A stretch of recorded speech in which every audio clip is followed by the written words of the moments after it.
There she is.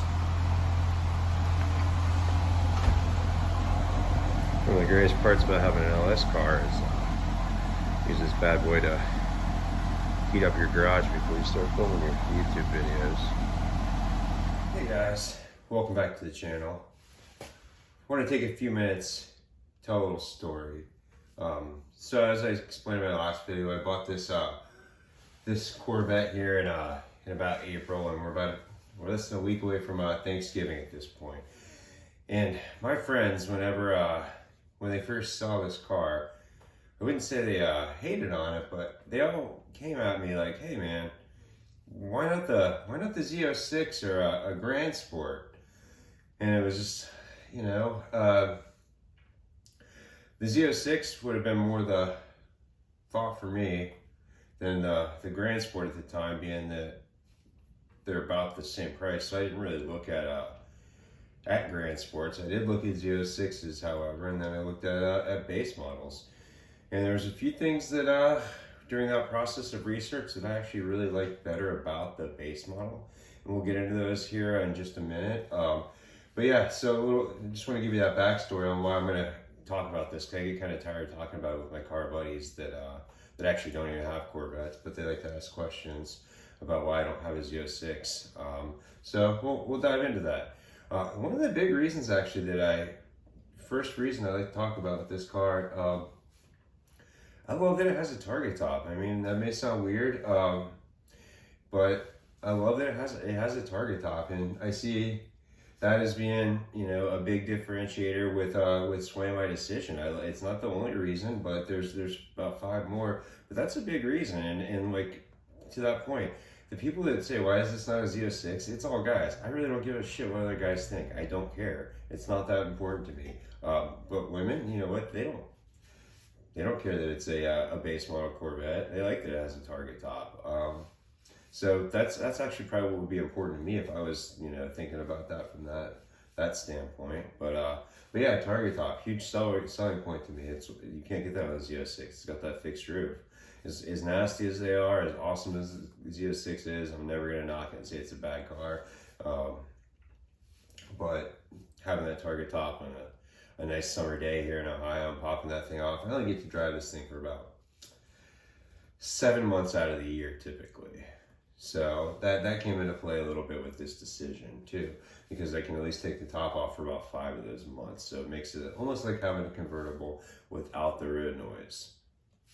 I really enjoy the Target is all I'm getting at. Second reason that I actually went with this car specifically over a Z06 was the LS2 versus the LS7. Now I'm never gonna knock and say that a Z06 is a bad car. It's a phenomenal car.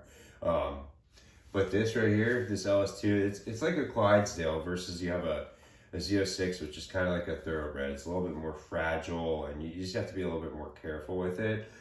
With these LS2s, they're like LS3 is probably the best motor Chevy ever made, but this LS2 not far behind. It's really reliable. Doesn't have any problems. It does not drop valves like the LS7 has a terrible reputation for, and it made sense to me to go with it because it's less powerful, but I've never had a rear-wheel drive manual V8 sports car before.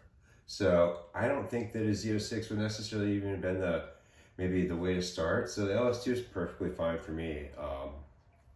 And that kind of leads me into the next point. It came down to a little bit of how I was going to use the car. And I was looking for something that I was going to use maybe as a daily. I don't drive very much. I work from home. I probably put 3,000 miles on my 3 cars total in a year. And probably 2,500 of them this year were on this, and it's been pleasure driving. It's daily. You can daily it versus a Z06. I don't think I would want to daily a Z06. It's a track ready race car. I think the ride would be a little bit too rough. Maybe I guess you could.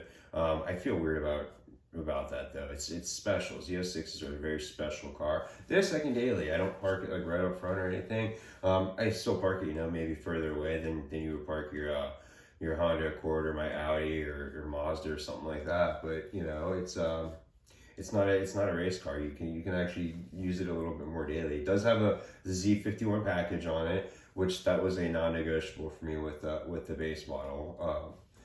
Part of that, it's an upgraded suspension package, as well as it has upgraded cooling and better sway bars in it. There's a few more things to it. I know I'm not mentioning them all, but that was a having that Z51 package and upgraded the suspension in it. It's very, very tolerable. It is not too rough. It's not too stiff. It takes the corners really well, which, well, I'm going to lead into my next point. I kind of just gave that one away. The way I drive this car, I've never taken it to a track. I've never driven on a track personally. I've never driven any of my cars on a track. It's just, it's something I'm interested in. I have a buddy who had a pretty bad experience recently. I was going to go to the track with him, and just as a ride along, I wasn't even going to take any of my cars. And he actually threw his STI into a wall at 50 that day. And just hearing the process of him having to rebuild that, and he didn't use insurance because, yeah, it wouldn't have been covered. So it's just, the way I drive this thing, I drive it down back roads. It's balanced very well from a weight standpoint. So you can throw it through curves. I like cars you can throw in corners. So yeah, it's fast. You cannot really toss a Z06. It's, the handling on it is significantly different. This thing you can toss through corners, and it's weighted well. It's balanced. It's like almost like a big Miata. It just handles phenomenally well for what it is, for being a 15-year-old, almost 16-year-old Corvette. But the way I drive it, yeah, is through back roads. I drive it on the streets. I don't take it to the drag strip. So it made more sense to, for me at least, to go with a car that I could drive daily, that I wasn't going to be racing, that it wasn't a supercar for what it is, a mini supercar, I guess you could say. And then that's going to kind of toss me into that next point. So this car, I bought it in April. Markets were high. I knew that going into it. I did shop around for about 6 months before it, and I knew what I wanted. I thought I was going to get a C5 actually for the longest time. I thought I was going to be I was going after a C5, about a 2002, 2003 C5 with a manual. Color was never important to me. I just happened to get a yellow one. It was what was available at the Z51 at the right price at the time. But I was looking for a C5. I came across this for 24 grand with 67,000 miles on it, very well maintained. And so when I pulled the trigger and bought it. But when I was looking, the cost of a C6 Z06 was about $20,000 more. So that was a big, I mean, I'm not rich. I don't make $1 million a year or anything like that. That was a big determining factor for me, though. It's, $20,000 for me is a lot of money. 20 grand I can do a ton of different things with, whether it's take a vacation with my family. I could buy another car. I was thinking about getting a 996, 911, maybe a convertible with a manual. We'll talk about that more later. But there's so much you can do with 20 grand. So for me, I don't feel like when I drove the Z06 that I was getting $20,000 worth car more, or $20,000 worth of a smile more on my face when I would drive it the way I drive it. So for me, cost definitely played into to the factor of why I went with the C6 base model with the Z51 and a manual. And then I'll give you guys one more feature. So I know I said about 5 reasons why I went with this car, but I do have one more. So when I was shopping for Corvettes, I struggled not to find any C5s. I wanted a stock car. I didn't want a car that had been modified. I didn't want to buy somebody else's project. I didn't want to pick up, free mods are great, but I didn't want to pick up something that somebody was just tossing around and not knowing what they were doing, and maybe had problems with the car, and they were just dumping their project on me. So I wanted something that was completely stock. I don't know if I'll modify this car or not yet. I think I will. It'll probably be aesthetic modifications before I do anything performance-wise. It's not slow as it is. It probably goes about 0 to 60 in 4.2 seconds.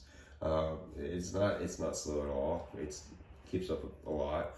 But I didn't want my Corvette for 24 grand to be modded. I wanted it to be pretty much stock. And all the Z06s I looked at were, like I said, about $42,000 to $48,000, $50,000, and they were all modded. I didn't want a modded race car at that point either. I wanted a stock car so that I can make it mine rather than pick somebody else's project up. So those were the 6 reasons actually that I went with a C6 Z51 base model Corvette over the C6 Z06. I really appreciate you guys watching. Like and subscribe to the video. It really helps me out with building this channel. And until we make more great content on C6 Corvettes, I look forward to talking to you soon. Thanks.